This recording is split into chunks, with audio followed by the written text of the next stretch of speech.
તો મહુવા પંથકમાં છેલ્લા 5 દિવસથી ધોધમાર વરસાદ વરસી રહ્યો છે, જેના કારણે સમગ્ર તાલુકામાં જળબંબાકારની સ્થિતિ છે। નદીઓ છલકાઈ ગઈ છે અને દરિયા કિનારાના વિસ્તારમાં પાણીનો પ્રવાહ સતત વધી રહ્યો છે।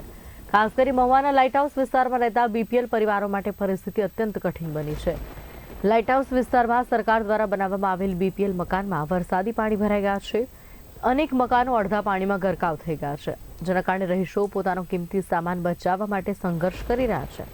ઘણા લોકો મજબૂરીમાં રસ્તા પર રહેવા માટે વળ્યા છે।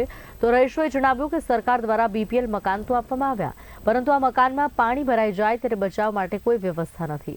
તેઓએ તાત્કાલિક રાહત અને મકાનની રક્ષણાત્મક વ્યવસ્થા માટે તંત્ર સમક્ષ માંગણી ઉઠાવી છે।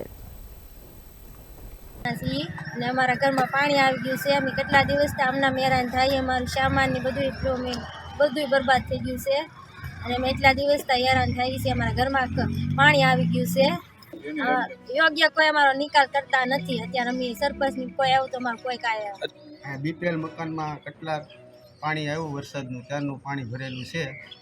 હજી અત્યાર સુધી કોઈ આનો યોગ્ય નિકાલ થયો નથી। અમારે હવે અહીંયા કઈ રીતે રહેવું? અમે રહેતા પહેલાં કચ્છ પર તેમને આ બીપીએલમાં જગ્યા અમને સરકારે ફાળવેલી છે।